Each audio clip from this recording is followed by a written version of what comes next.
Yo, what's going on, everybody? Welcome back to the show, the podcast. And as you can see, it's abundantly clear if you're on YouTube, we have a guest today. On the show, the podcast, we have had MLB The Show thought leaders, BR Goons, Bob Kendrick stopped by for a hot second. Shlomo Lipitz came on and said hello. But for the first time, we are having someone who can truly speak to the plight of the offline community. It's Mills. Mills is here, everybody.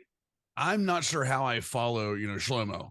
Be real there. Like that's where it is. Obviously Bob Kendrick is the crown jewel when it comes to Incredible. People being able to speak or storytell. I think we've all found out this year. One of the best things that came out of the show this year, in my opinion, is the connection to the Negro Leagues and Bob Kendrick actually having an active role in the Negro League programs and mode, which I think is fantastic.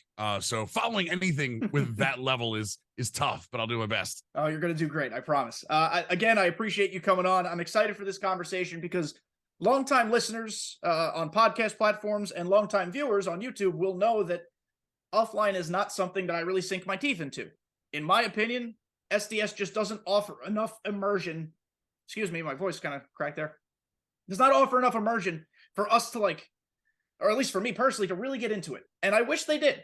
I wish SDS gave every player of every ability and every vantage point more to do and more immersion. So, Mills, like I was talking about before we started recording, I started a Road to the Show series. I was looking for a Friday content to fill my Friday content void. I upload to YouTube Monday through Friday. I was looking for something for Friday that was a little different. I soon learned that Road to the Show is not very entertaining, both for viewers because my viewership is down and for the player because I get bored doing it. And I'm 3 episodes into this series and I'm already bored. I feel like it's just been stripped away of everything. It's just at bat, next game, at bat. And as the content creator, it's my responsibility to create story, but I'd love if SDS helped me with that a little bit. Agreed. One of the problems that we run into, not only with Road to the Show, but franchise as well, when it comes to offline content creation, is the story.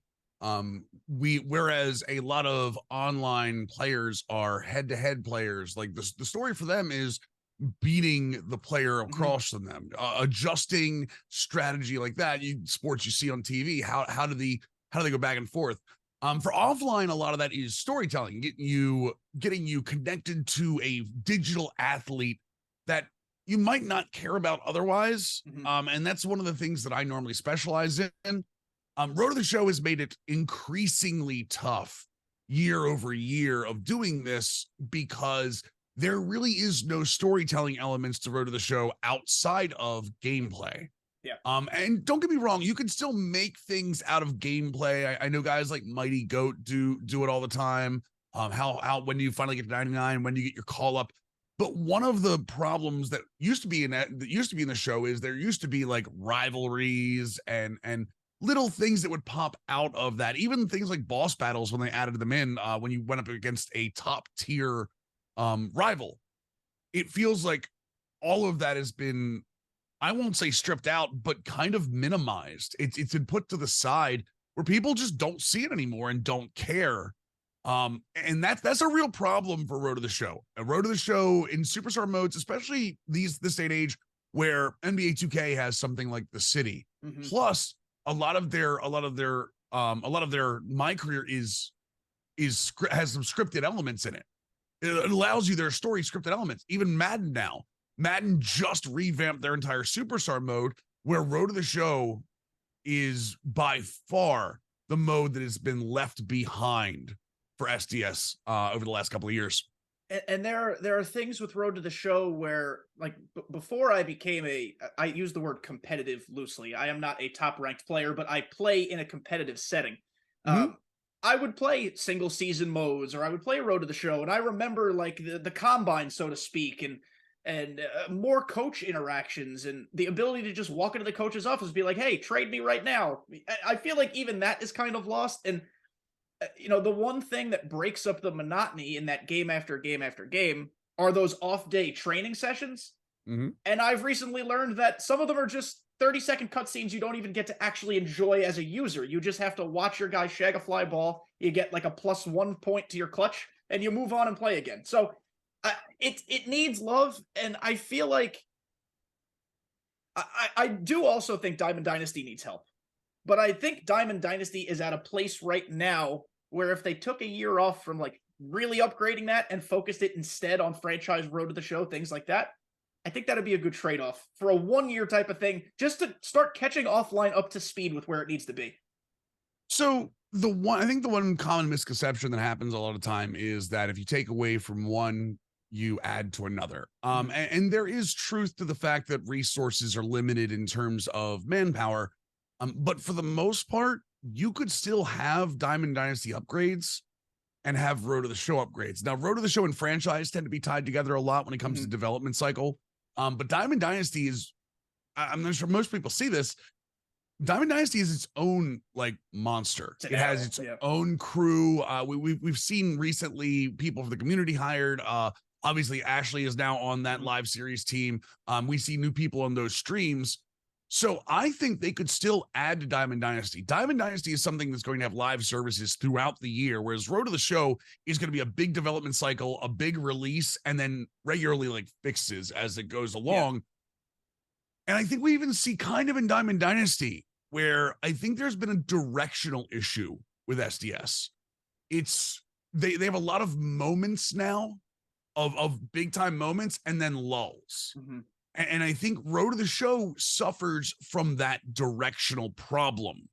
You can even see the changes in Diamond Dynasty, right? Seasons. I think Seasons is a good change. But like season 1, day 1, great. Season 1, day 30. Okay, when's season 2 starting? Yes. It just happened with season 4 as well. Season 4, great. 2 weeks in, there's this massive lull in content. And there are functional flaws with those systems. The same thing with Road to the Show. Road to the Show needs big changes, but it's not big changes that you can do throughout the year like live Diamond Dynasty. Franchise feels like it got some of the love this year. But if you go through franchise, it's sort of the same thing. There are no real story elements, morale, consistent injury system. There are no obstacles.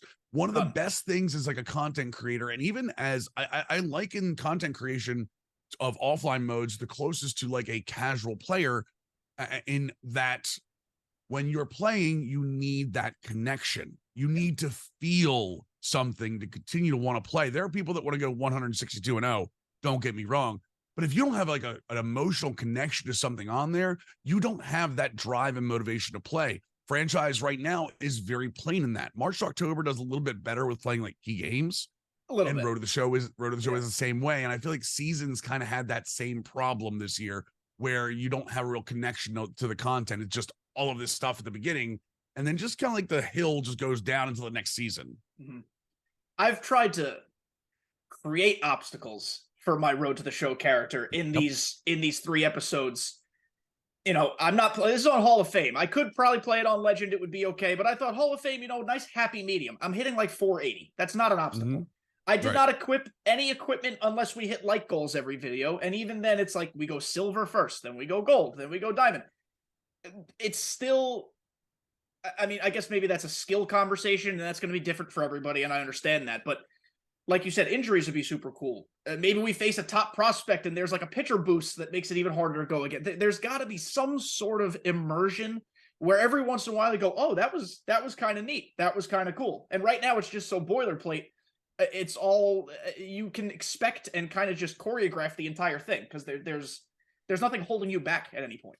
And the thing that they're going to run into problem wise is like when it comes to real life, those storylines are regularly things that like you can't do in a video game in terms of like bench clearing brawls. But you can have a rivalry. You can have a rivalry system. You can have a morale system that affects you. You can have, look, I'm not happy with where I am right now.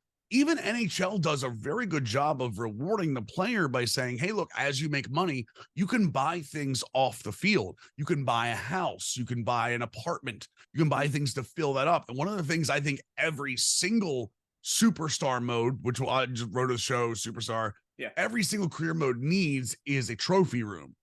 You have to have something to show that. I think I've been arguing for that in Diamond Dynasty too.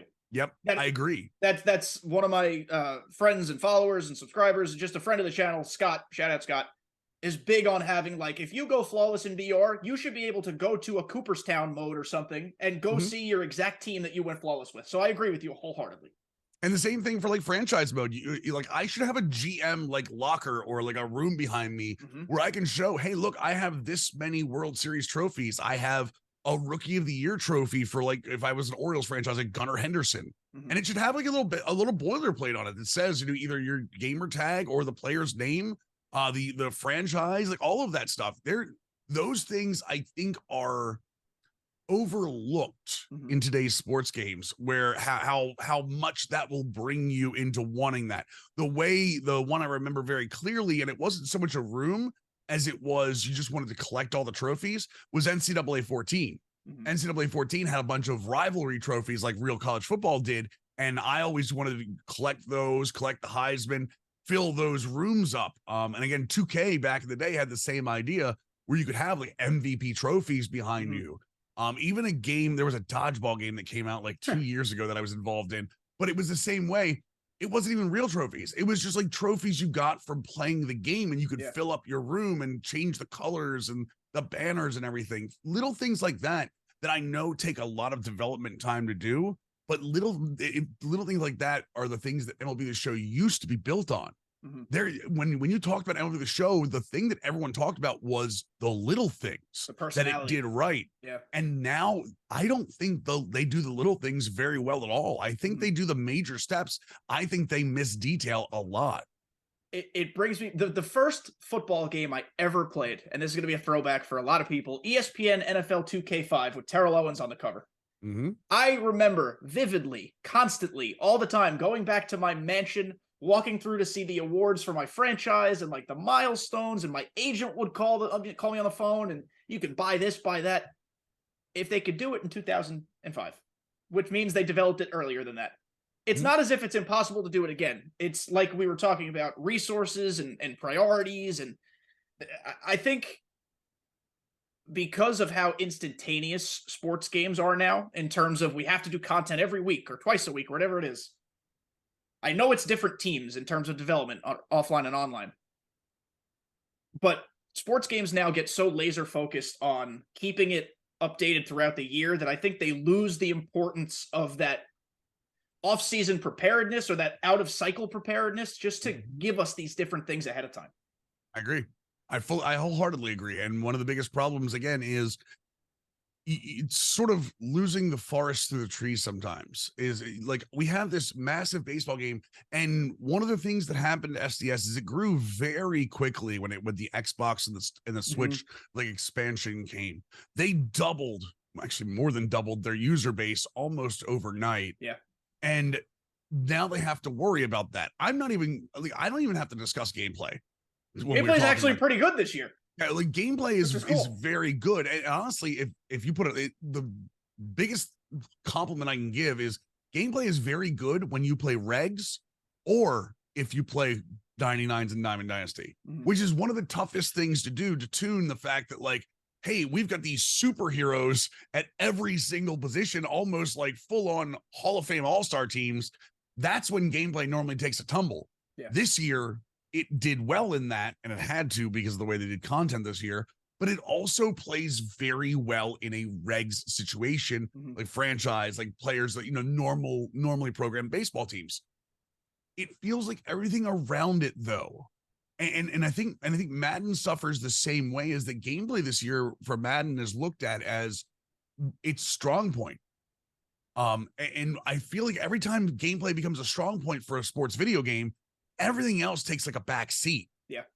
And this year, again, I know they took a big swing for the fences in Diamond Dynasty. It does feel like they missed the details on this big swing. And again, you know, they're gonna have to do a new programs, new way of doing things. You're always gonna have ways to tune this. Oh, it's never gonna be perfect at the start. Correct. Right. And I don't think expectation anybody was that it would be perfect. But look, go right through the modes. Like franchise mode got upgrades like the drafting and scouting system. But when you really dig your fingers into it, it's missing a ton of details to attach you to it. Road to the Show is missing a ton of details that attach you to the story of coming up to the minor leagues. Diamond Dynasty is missing a ton of the details that attach offline and online players into the content of the mode. The gameplay is great, but the content itself has a disconnect. And I think that's where the problem has come through, is that when they've made all of these changes, I think it's all these high-level changes where they've missed everything underneath of them. So, boys and girls, in a few minutes, me and Mills are going to go back and forth, and we're going to kind of shoot the breeze about what would make the perfect sports video game. But first, I had a question that I think you would be one of the best suited to answer, because you do play so many different sports games. You're involved in creator programs and involved in conversations before releases and things like that. One of the shortcomings is not the best word. One of the flaws, in my opinion, of MLB The Show specifically is, and I see why they've tried to do it, there are so many little itty-bitty things that influence one thing. For example, hitting the ball. Yes, you have your PCI.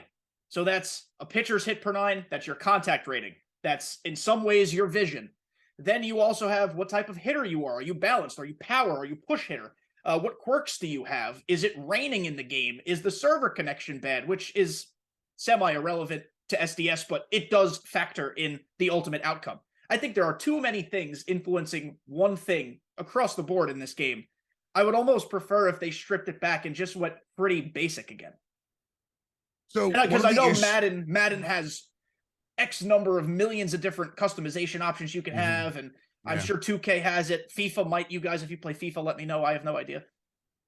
So one of the problems that goes into specifically gameplay when you're talking in all these systems is they pride themselves in being a realistic baseball simulation over top of being a competitive head-to-head balanced game. Yeah. And I know a lot of head-to-head players don't like to hear that. But if you make the same swing on the same pitch 100 times in MLB The Show, you have a very good chance of getting 100 different results. And that is something in real life. And I know it's a video game. To be fair, I know what I'm saying now is the example that I was given. In real life, if you take the same swing on the same baseball in the same conditions 100 times, you are going to get 100 different results. It's just what it is when you have a round bat hitting a round ball. MLB The Show does the same thing with their physics engine, is a round bat hitting a round ball at different angles, depending on how you swing, the timing of the swing. I think people miss out a lot on the timing of the swing too, because if you're late on a ball, it changes the angle that the bat hits. Absolutely. Yeah. So there is a lot that goes on that, but unfortunately the alternative to that is, we know the PCI, they've said it a million times, PCI doesn't represent the bat, it represents the swing. The other option of that is, if you hit perfect, you should be given a base hit every time. That I don't agree with, but I would like more of the hits. Yeah. But that's what I'm saying, is that that's the other option, is that I don't know that there is a gray area there to say, hey, look, well, let's take some of the RNG down, because even if they did, I'm not sure that players would see that. Players would still have, because when it comes to social media, think about this. You see one clip of a perfect ball not getting hit out of the park, and your immediate feeling is that perfects aren't perfect. Yeah. So it doesn't matter how many of them actually do get out. And again, I talk about this all the time, where social media is 2% of the actual player base. It's one of the reasons SDS gets flamed a lot, and I understand why they say this, is that we take the numbers first before we take the feedback. Because if let's say everybody on Twitter gives all of their feedback and their numbers, that's 2% of all the swing data that SDS has. That's why sometimes when we see these numbers that they're putting out on stream, we're like, oh, they just lied and put those numbers up. That's not what I'm experiencing. Well, I mean, it kind of is for everybody else. It's unfortunate, but they're not lying to us. It's not unfortunate they're not lying to us. It's unfortunate that we see it that way. Yeah. So, and again, the problem is that you have a realistic baseball simulation that has to have a competitive side to it. And I think and that's why they try to do like the simulation style and the competitive style, like online is set to competitive, where again, as you're saying, it takes some of the RNG out of it. Because you can play that same mode offline and it'll take the same RNG out of it. But it's such a tough balancing act when you're still calling yourself a simulation sports game. Yeah. I think a lot of my opinion on that comes from baseball is, like you said, a random sport already, but it's such a precise sport at the same time that making things more cluttered and more difficult in the coding and the relationships and the what triggers what, I'm sure sometimes it gets so convoluted that maybe things don't work the way they'd like, which I'm sure they dig into the code constantly and are looking at things like that. Well, like we talk about, a 300 hitter in real life is Hall of Fame. Yeah. Right. Well, what's Zazie then? Oh yeah. Zazie is, are you saying Zazie is better than 100% better than a Hall of Fame player in real life? So how do you make that comparison? Or like a guy like Pitching Rebel, like those guys that are scoring, 13, 14, 15 runs on average on legend difficulty. Yeah. Do you take their feedback and base the rest of the game around them? Or do you take the feedback of the other 99.9% of the players that can't play at that level? The problem is that now they have an esport, right? They're trying to get bigger. Trying so hard. Yeah. Tampa Bay, they should just hire the group that did the Sunburst. That was phenomenal, top to bottom. So unbelievable. Sidebar into that, like I know that group. That group is called the company name is Rare Drop. And they work with Tampa Bay Rays, and they called SDS multiple times about running their esport before Tampa did that. Rare Drop's based out of Florida. So then they went to Tampa. They started calling around to MLB teams. They actually got a hold of the Tampa Bay Rays, and the Tampa Bay Rays were the first ones to give them a chance. Good for them. And now you see what happened. Good for both. Like, good for Rare Drop and good for Tampa Bay Rays. I mean, good for everybody. That was the best MLB The Show esport that we've seen to date ever. Yep. Ever. Absolutely. And like in anything SDS has done, anything that anyone else has done, that Tampa Bay Rays Sunburst was the best one. But getting back into, now you have an esport that you have to back. And if you want to back an esport, you have to tune a game to work on that esport. And it has to look real nice and not have lag and not have disconnects and not have all these types of problems. Yeah. Exactly. And so I always liken it to like League of Legends, right? League of Legends is one of the biggest esports watched. Well, League of Legends doesn't have a ton of RNG.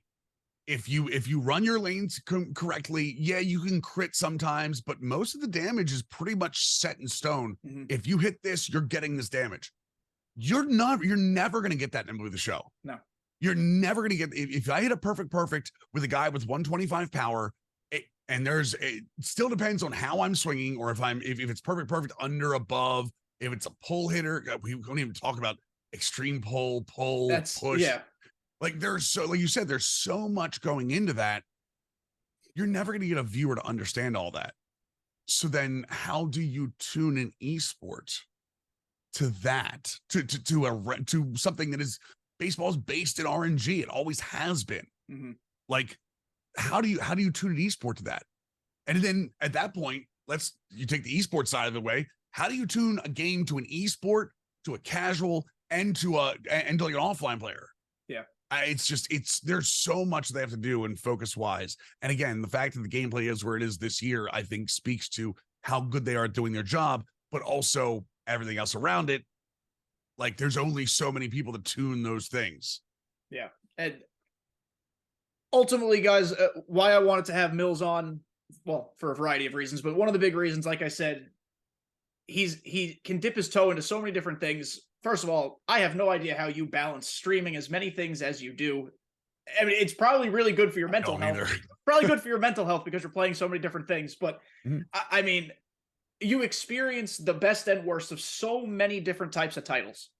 So I wanted to talk about how we could construct this, if we lived in a utopia, this perfect sports game. What would it include? Offline, online, in between. If there are modes that kind of like bridge the gap, like mini seasons kind of it's within Diamond Dynasty, but it's offline. So Right. I think that is the place I would like to start. I think mini seasons is far from perfect, but conceptually, I'm a huge fan. So something like that, where it can be your ultimate team building a roster mode, but it's entirely offline based, I think that's a giant win, and that's something I would like to bring into this magical game we're building. I agree. I think mini seasons is the epitome of what you want as an offline card collecting mode gamer. Mhm. You want a repeatable, loopable season where you can play in different areas. Like it has the event rules where you have to have certain lineup restrictions. Or you could take your God squad in and play other God squads with CPU AI. It does it better than any other game does it in terms of offline when it comes to mini seasons. The one thing I wish there was a 9-inning version of this. I'm sorry to those of you that don't like 9-inning games. I love 9-inning versions. That's the only thing that brings me back to ranked is I want to play 9 innings. Right. And I think that's one of the problems. One of the other issues with Diamond Dynasty is we've become such a bite-sized world that like, hey, we can't keep our focus for 20 minutes, much less a 45-minute 9-inning game. I think that's where kind of the problem lies a little bit there too.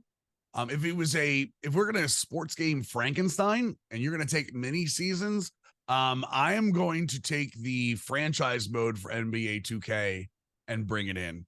It is a very, very deep persistent injury system where if you injure your ankle once, if you can either put him back on the court or you can fully heal, or not fully heal, and he will have he possibly have an ankle problem for the rest of their career. It actually tracks how many times you've been injured on different parts of your body for the entire career of every single player. That's very cool. There are different ways to play. There's Simcast Live where you can actually watch the game play out over the quarter, jump in and out anytime you want. You can actually watch them running around on the court as little icons. Their coaching settings are insane. The player movement is insane. All of the stuff, the AI is so good. The AI actually builds their team for 3 to 4 years in advance. Like it knows the game plan 3 to 4 years in advance, which no other sports game does right now. Every other sports game is trying to win the next year. Madden is getting better about that. MLB The Show still will completely rebuild a team in 1 year for the CPU AI. It also has 1-to-1 online franchise, which it didn't have for a long time, where everything you get in the offline franchise, you get as an online full league. Okay. So that's another big thing that I think is overlooked that Madden had for a very long time. So yeah, the franchise mode, both offline and online, if we're gonna, like I said, build that sports gaming Frankenstein, I would take the franchise mode from 2K along with, like you said, the mini seasons offline for MLB The Show. I think is a good combination there. And so I think this next one we can kind of maybe collaborate on a little bit. So I know that card collecting modes are going nowhere for obvious reasons, monetarily, partnerships with Topps and whatever other partnerships exist out there. For the longest time, I thought SDS was the pinnacle of card collecting game modes, and they might still be. Or SDS was the pinnacle of card collecting companies, Diamond Dynasty being the game mode.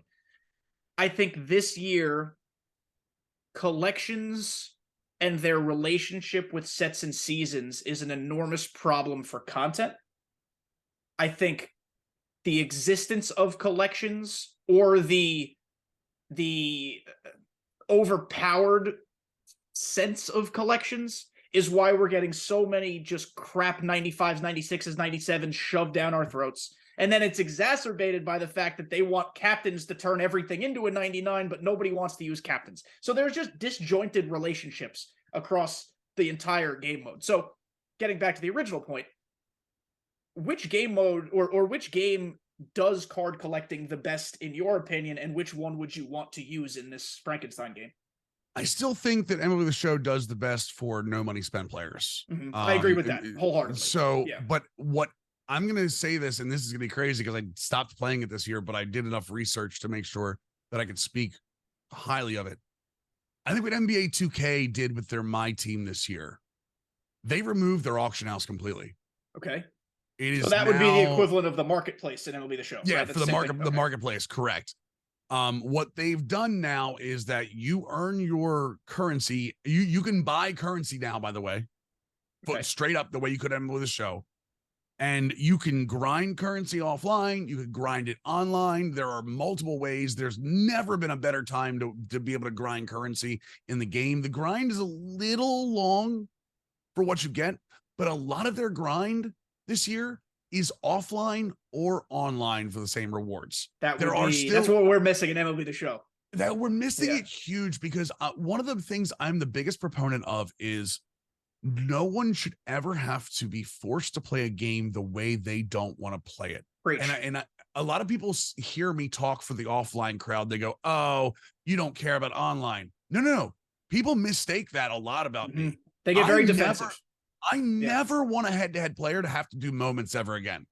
I never want a head-to-head player to play mini seasons. I don't want you to have to ever play anything. If I want every single reward available to everybody in the game, it's just online is going to have a faster way to get it.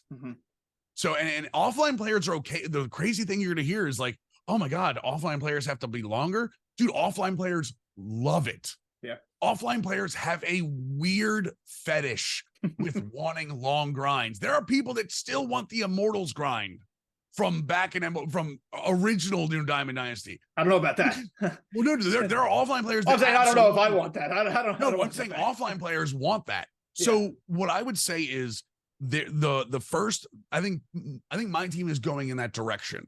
They still have. I mean, there's always going to be money grabs because there are always economists in every one of these games that look at a game. Do not play it, by the way. When I say the word economist on social media, it is somebody that does not play the mode.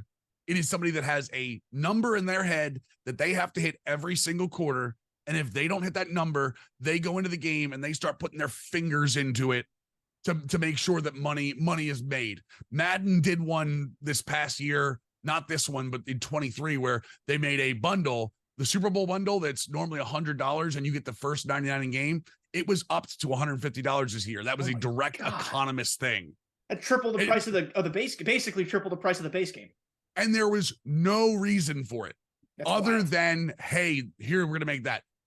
MLB The Show did a program this year where if you didn't grind the event, you had to buy a pack. You had to buy a pack to do that.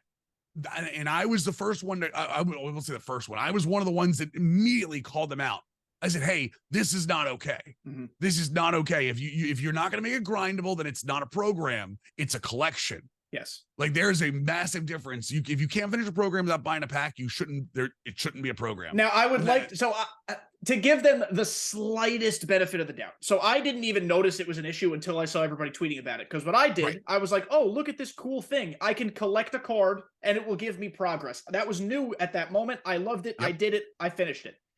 I think if you didn't do the one pack, like you said, you were at least short like 2 points or 4 points or something like that. Correct. I would hope their math was just off and maybe they forgot a moment. That's what I would hope. I don't believe that, because if that's the truth, they would have added the moment.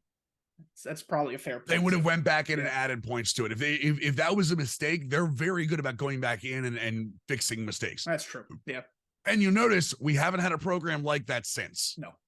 So again, I don't think that was a mistake. I think that was, hey, let's try this and see if anyone, complains. Yeah. They got a very vocal, and again, social media, so it's always going to be a minority, but like a very vocal minority spoke up and said, no. It's a program. We shouldn't have to be spending money to finish a program. I agree with you. And one of the things you said about this was the collections. It's a very fine line they start to walk, because at what point is working the auction house a part of the game? Yeah, you have to be Jordan Belfort to get cards on your team. And one of the problems and one of the things that happened with my team this year was when they announced they were removing the auction house like a week or two before release, all of the people that were really good at working the auction house got very upset because it's always the 0.1% of people that know how to take advantage of everybody else that are going to get upset. But the problem is those people are still making just as much as they ever did. Yeah.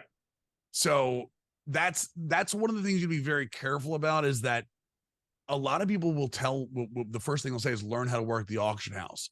Well, no offense, I'm not learning the stock market. Yeah, that's not part of the game. It's I bought this game to play. Wrong. Yeah, right. I mean, it's a baseball game. It's not New York Stock Exchange. People that say that are just trying to protect their investments. I'll say, and that's not a shot. I'm probably speaking for you here, so I apologize. That's not a shot. It's not a shot. No, who make content based off the marketplace. Plenty of people make investment content that's very smart and very good. It's just a very niche audience. And I do think that audience has lessened a little bit with how SDS has changed the marketplace over the years. Yeah, those people are always going to make, honestly, those people are always going to make their money. Yeah. Those are the people, they're always going to make their money in terms of like either the marketplace or even in my team now, they're making their money because they know how far, one MT goes, they know how currency works. Yeah. All right, so I'm going to ask you a question, and if it was the year 2022 or 2021, the answer, or before then, the answer would have been MLB The Show. Now I'm not sure. Which game, in your opinion, or series of games, which title, has the best pack experience? Because with MLB The Show right now, listen, I am lucky that I am competent enough. Competent's not even the right word. I'm decent at this game. I can get stubs from a variety of places. Within reason, there's no card I cannot eventually go get. Right. But chase packs, they don't even list the odds on them. They've put all the best cards under chase packs. I tell my listeners all the time, you don't need those cards. If you're a good player, you can do just as well with a 98 or a 97 than you can with the 99 Mike Trout. Like, that's just, if you'd like a little treat for yourself, you could save up and go get it. If you're good at the game, input's all that matters. But it's a concerning trend that the game is starting to move itself towards. So with that being the caveat, which pack experience do you like the best? Just so you know, they don't have to put the odds on the chase packs because you're not buying the chase pack directly. You're buying the bundle, and then it's a reward that you're getting the. Yes. That's that very smart place to put the best cards in the game. Sony has lawyers. They're a boutique little company, Sony, but they've got some lawyers. Yeah. It's a little small business, right? Best pack experience. I still think I think MLB The Show is the worst pack experience. I would agree. Because if you go up to any seasoned Diamond Dynasty player, why do you buy packs? To fill out collections, or because you're given all of these packs for free and they have nothing in them. Well, so do you buy packs for content normally? Is that normally where because otherwise, like you said, you could build your stubs count up, right? And just buy the cards. I don't even probably if there's a new chase pack, I'm not buying bundles for the chase pack. I'll just wait until I can afford the card. Yeah. I was like, there are people out there that bought 10, 15 bundles and get like 1 or 2 chase packs and don't even get the card. Yeah. So we know it's that bad. I would say the best pack experience right now is still Madden. Okay. In my opinion. I will say FIFA is very close to them, which is crazy because they're both EA, but I think you can do more with the cards you get out of those packs. In terms of their programs. I think Madden does more special offers than anybody else. FIFA has SBCs where a lot of the pack fodder could go into SBCs for other programs. I don't think my team pack odds, even though they got quote unquote upgraded this year, it's still not a great system. Again, they don't even have an auction house anymore, so the stuff you get really doesn't go anywhere. You can quick sell it for stuff like that. I still think Madden has the best one. But if we're gonna be fair, I don't think there's a good pack experience. I don't think they want you to have a good pack experience. That's the point. They want you to feel like you're going to, but at the end of it, you're still pulling the lever on the slot machine. Yeah. Like that's every single pack experience. And that was why, again, a couple of years ago, live on stream, SDS was like, don't buy packs. There's no reason to buy. Literally, Ramon said on a stream 2 or 3 years ago, do not buy packs. Like, why would you do this? This is why the odds are so bad. We don't want you buying these. We want you playing the game to do your stuff. Even though now it's grind 97, buy 99. Well, I'm sure he got a memo in his inbox after he said that on stream. Was like, hey, don't say that anymore. I bet you him specifically didn't though. Maybe. Well, Ramon knows what he's doing. Yeah, Ramon knows what he's doing. Known that dude for a long time. When he says something, honestly, I know a lot of people like yell at him because he was the voice for a while. When he says something, the best thing we can all do is listen and understand what he means. because he's whenever he says something now, it's for a reason. Yeah. But moving on, it doesn't matter. Pack experience, I don't think there is a good pack experience, but if you're forcing me to buy packs, I'm probably going to buy the Madden ones, even though they're way too expensive than what they should be. $100 for a bundle. You should never pay more than a third of the price of the game for anything in the game. That's crazy. Yeah. So you already said no money spent would probably be MLB The Show because it's so friendly. Although I will say NBA 2K this year is incredibly no money spent friendly. Again, the removal of the auction house, I think, has made everything have more value. I think they do a very good job of giving offline grind and online grind with very good rewards. What other elements, game modes, quirks, things like that would you want to put into this monster we're creating? Oh, if we're talking about card collecting modes, I think for right now, I would say so mini seasons. I think MLB The Show does events the best. Although I really wish they would get more creative with the lineups. I will. So I'm gonna humble brag here.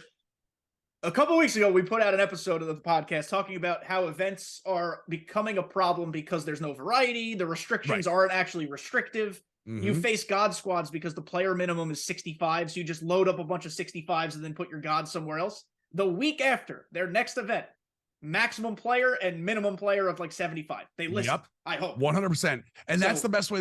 Remember, they put the minimum on because people were using knuckleballers a couple of years ago. Yes. And now the minimum keeps raising. That's the smartest thing they've done. I love people that I love when you get forced to actually get creative with your lineups, because then all of those extra cards that are looked at as bad now have purpose. Yes. You're giving purpose. You're giving purpose to those low diamonds, or, those BR beasts. I think BR is absolutely the best, the best in terms of, I won't say competitive, but the best like draft mode is 100% BR right now in MLB The Show. I love domination in my team, which again is a verse CPU thing, but it's a curated, like the first set of domination, you go against current NBA teams. The second, you go through against all-star teams. The third one, you go against Hall of Fame teams. Oh, cool. I think NBA uses their history better than anybody in terms of the card collecting modes. Again, I'll talk glowingly about the Negro League stuff that was added in this year for MLB The Show, but I think that NBA uses their history way better. Anything else I would add? God, please take caps out of games. Yes, remove them. Goodbye. Road to the show. Can we take something out, please? Yeah.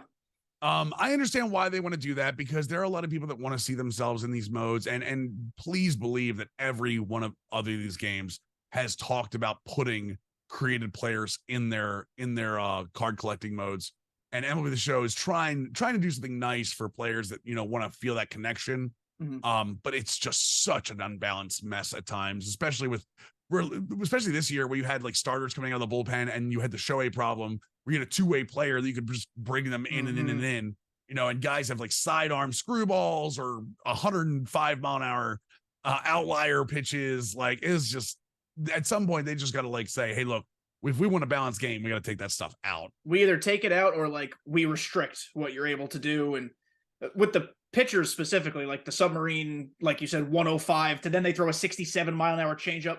SDS has a problem with coding the way pitches move off certain planes, which is why sinkers go 47 directions before they actually land in the place they're supposed to go.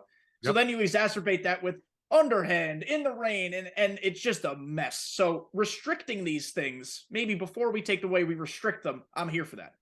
And the one thing that I would bring out of Madden and technically FIFA is their seasons and their weekend league. I think weekend league now Madden weekend league is all week long, which I'm okay with. A lot of people like, it was more of a content creation thing when it was Thursday through Sunday.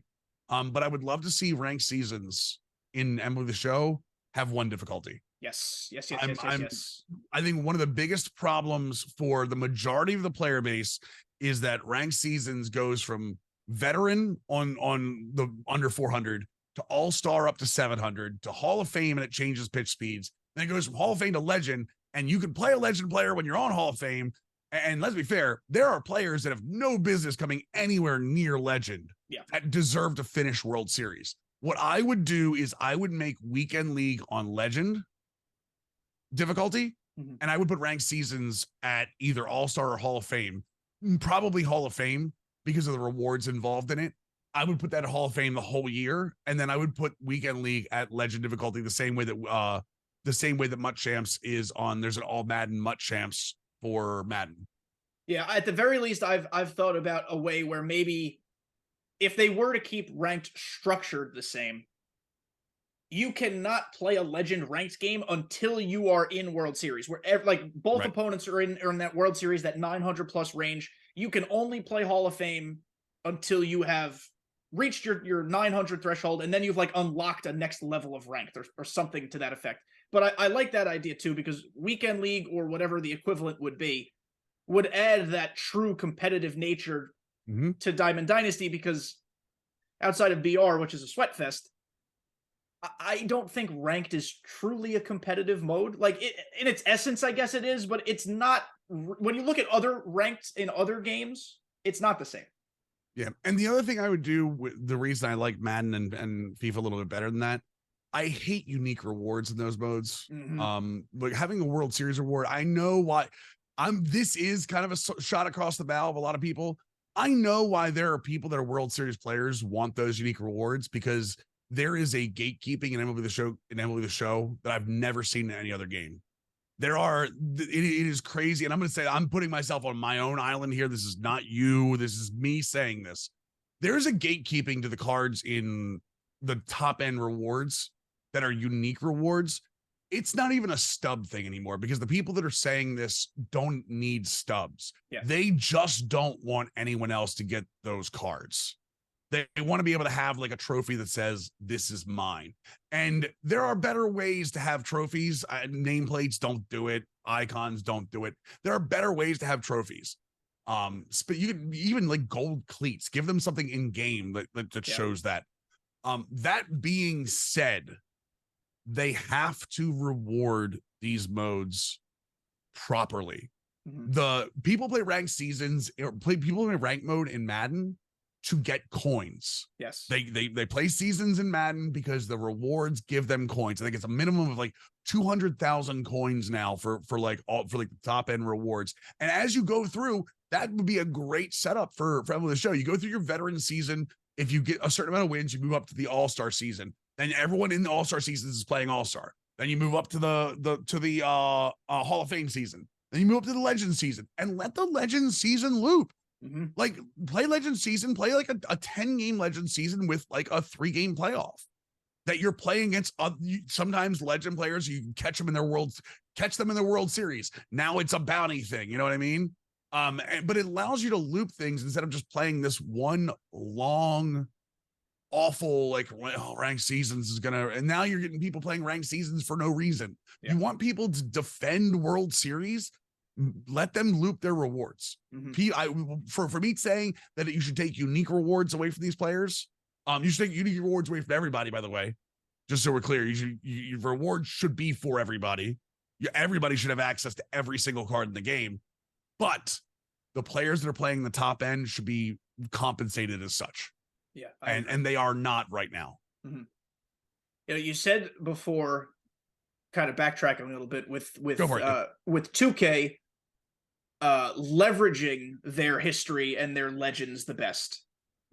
I understand that there are players association things and reasons as to why Madden, for example, can use any legend ever, it seems like, versus MLB The Show and SDS.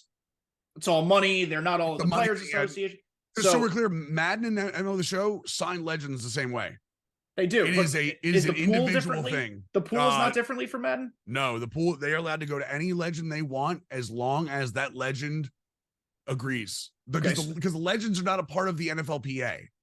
So the NFLPA and the Major League Baseball Players Association are separate. Now, if MLB The Show wanted to get like Barry Bonds in, it would just be about pay Barry Bonds and Barry Bonds agreed.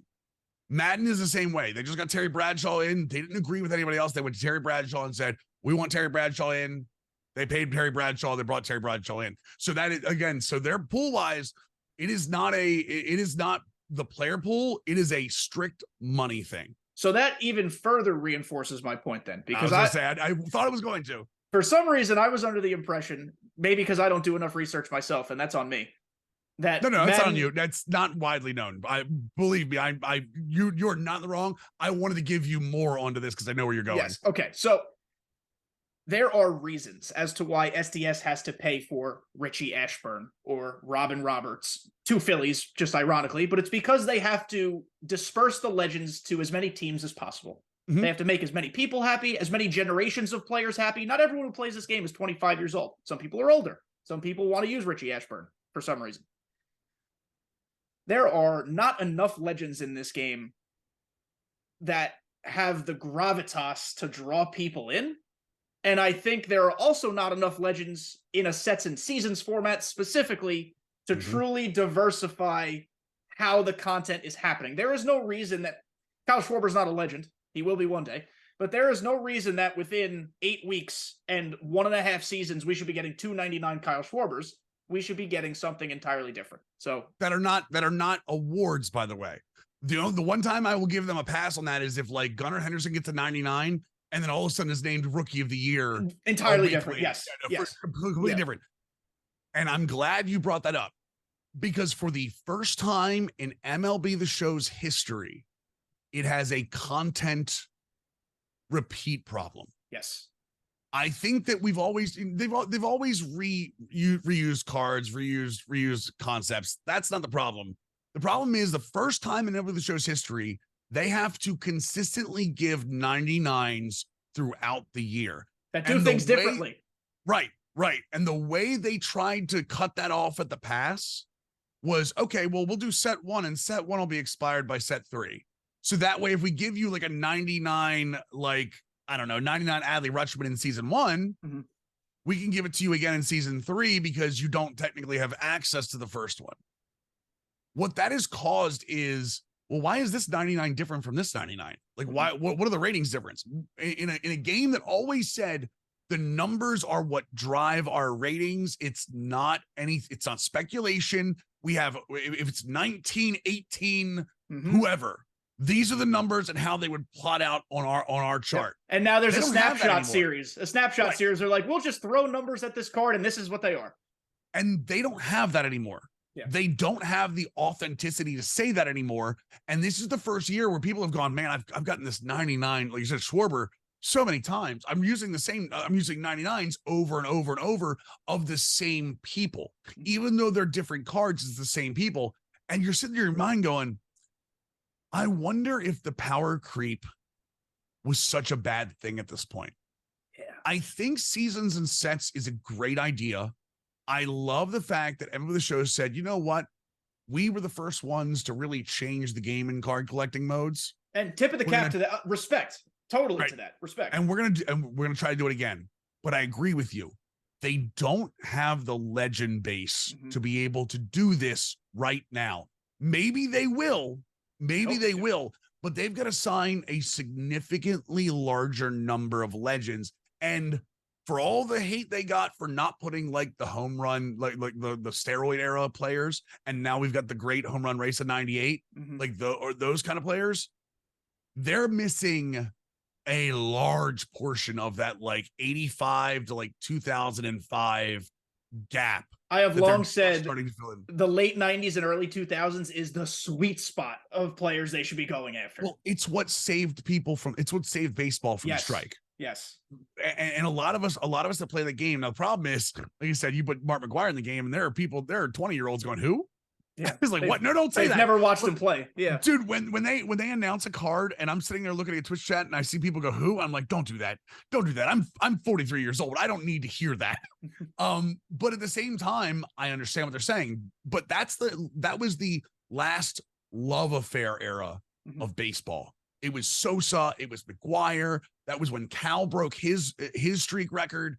So many great things happened in the late 90s, early 2000s that they're missing those things. Yeah.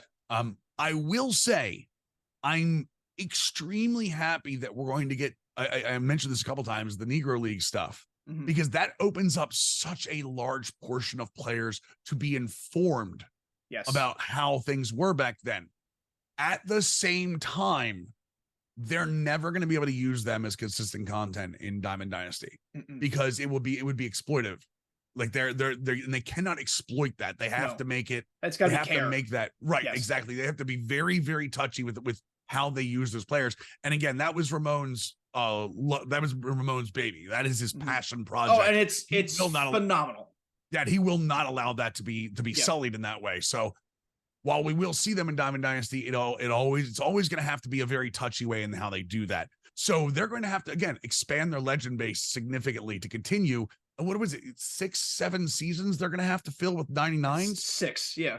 So 6 seasons. Let's say you have to have 70 99s per season. Let's just go up to keep a good difference of how many players, like 25 players on a team. You need like 70 a season, 75 a season. So now you're looking at, if you don't want to repeat, you're looking at like 399s you have to figure out ways for. I mean, they're nowhere near that right now. No. Well, which is how I feel like people who listen to this podcast a lot hear me rehashing points, but I don't care. It's my show.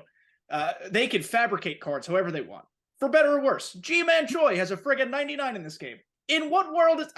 I'm not trying to say it has to be realism, but in what world is G-Man Choi a 99? Like, so they do take liberties, which is fine. I'm okay with taking liberties.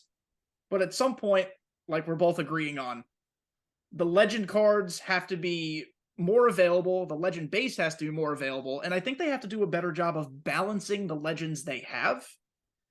They have Johnny Bench. Do you ever see people using Johnny Bench? It's because his swing is really bad. And if you're going to put 2 cards next to each other and their attributes are 100% equal and you don't care about team affiliations, you're picking the one with the better swing. And unfortunately, because of the way people stood way back in the day, and SDS does a great job of creating or recreating that stance pretty accurately, it unfortunately sucks. So, like, we got to speed some swings up. Pudge Rodriguez has to stop swinging a pool noodle. Like, we got to make some of these guys usable, too, on top of that. Well, they're taking liberties with putting sinkers on players now, too, just to making pitchers viable. So that's a large problem. Yeah. I'm with you. But like you said, they did the snapshot series. They absolutely are starting to throw numbers at players that don't necessarily match up with real life numbers. They should be able to make fantasy cards. They make future stars cards all the time. Like there's no reason with going fantasy, especially with all of the new property they have. Yeah, I agree. So we talked about a ton, and I think if we could build this Frankenstein game, you and I would make a lot of money. I don't think this game will ever exist, but I think one thing we could take away from this is that there are so many different sports games, obviously, that all offer something really good. So if you're upset with one title or you're burnt out of one title, I'm saying this as someone who only plays MLB The Show, but if you're burnt out on it, go try something else. There are other things for you to do. The best thing I did for myself this year specifically was before Madden released, I played Baldur's Gate on stream for 3 weeks.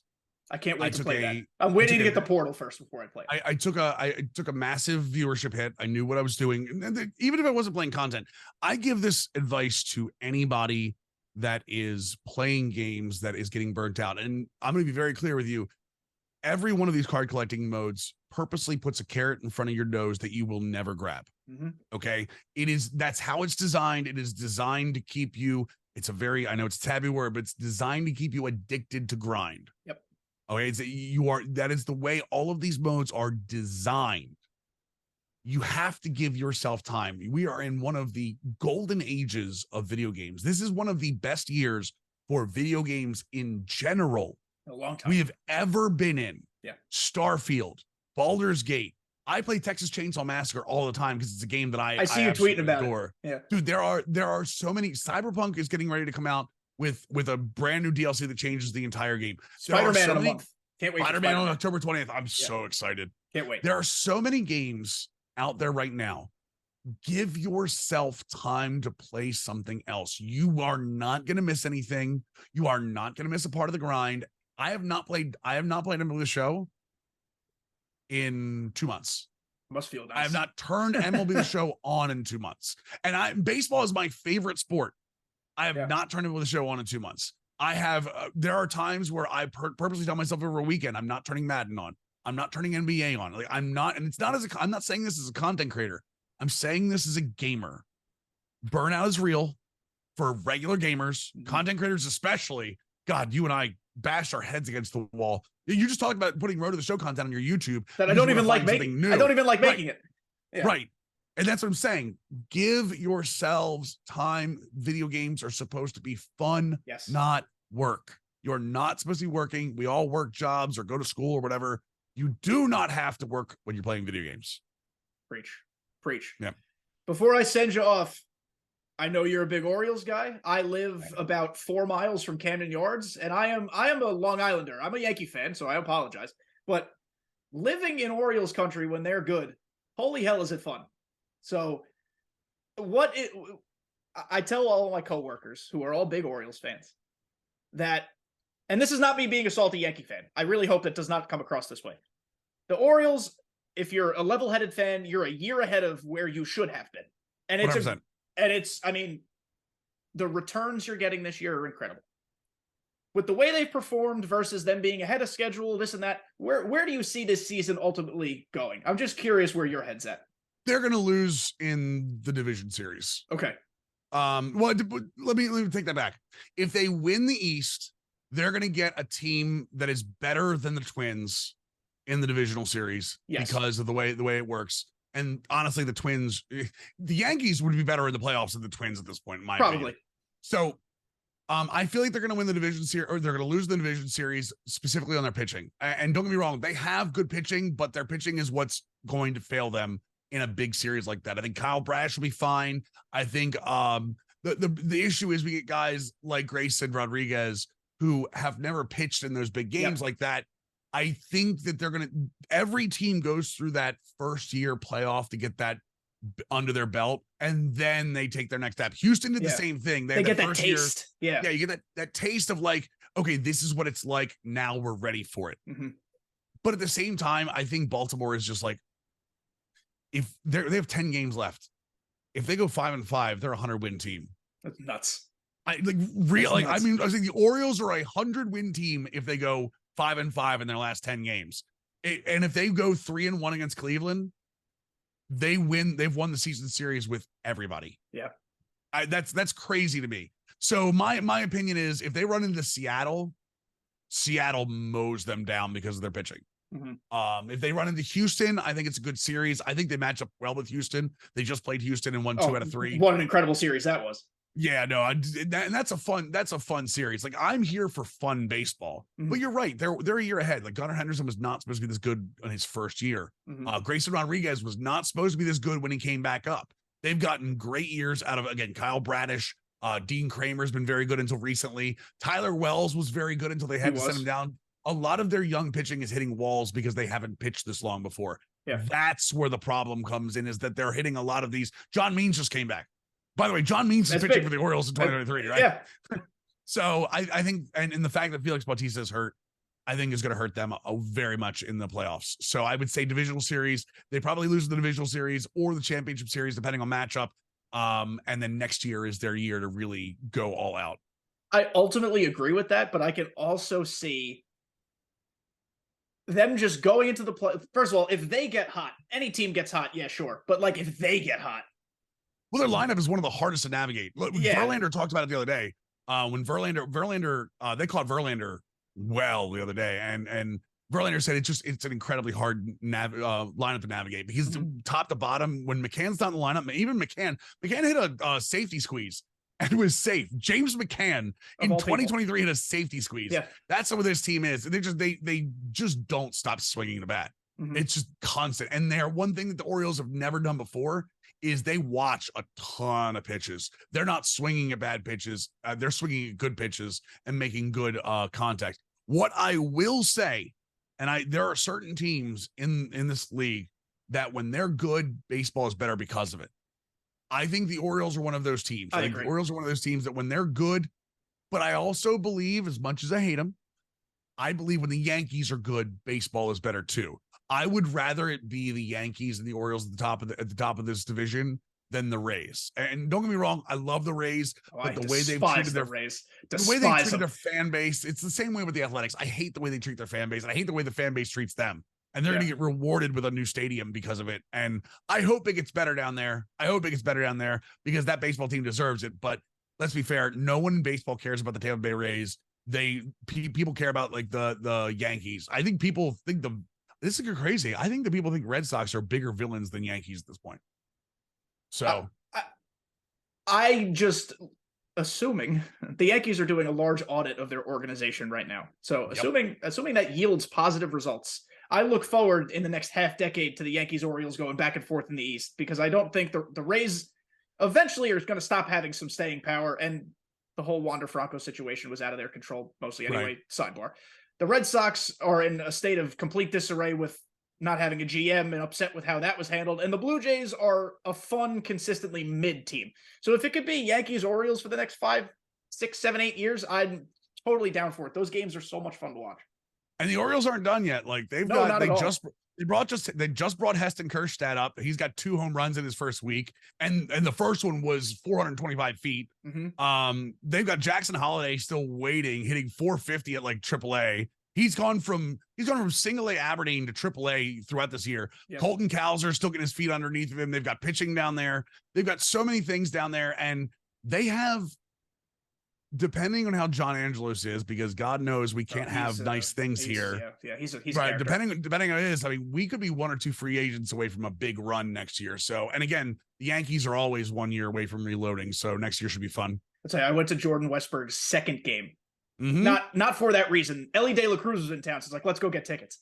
Yeah, for sure. And he hit 2. Westberg hit 2 screaming line drives. I'm like, this guy's going to be good too. They've got this guy. They've got him. They've got Kirst. It's ridiculous how much talent's in that system. It's kind of crazy. And then Mountcastle came into his own. People were worried about him, but once he got over his vertigo, he started mashing. Mm-hmm. Cedric Mullins is still, Cedric Mullins and Austin Hayes are the elder statesmen of this team. And Austin Hayes is such a good, consistent ball player. Yeah, exactly. It's going to be fun if they can get the pitching can stay good for them, or they can get a good free agent brought in here. It's going to be a fun rivalry for a long time. Love it. All right, everybody. Thank you so much. If you made it to the end of this episode, you're a hero. Thank you so much. Watch time through the roof on YouTube. I appreciate it. Make sure, I hate doing the YouTube spiel, but like and subscribe before you go, of course, always helps the channel. Comment any thoughts. This is the question of the day. If we were to have one of those, what would you add to your Frankenstein sports game? What did we not talk about? What do you agree with? What do you disagree with? Let me know. Love to have the conversation. Maybe Mills will chime in too. But that's gonna be it, guys. I'm gonna go through the comments. I'm personally gonna go through the comments and call them out on my Twitter and be like, hey, look, let's talk about these things. So get in the comments. Get in the comments. Mills, thank you so much for being here. If people aren't already following you, which you should be, where can they find you? Essentially Mills on Twitch, just Mills, and then Mills Twitch on everything else. TikTok, Instagram, Twitter, X, whatever we're calling it today. If by the time this comes up, if it's still free to everybody, it'll just be called elon.com in a few weeks. So yeah, pretty much. Go find Mills there. All right, Mills, thank you so much, man. I appreciate it. This was incredible. I hope you guys all have a great rest of the week and enjoy the game. I'll see you next time. Have a great one. Let's do this again sometime.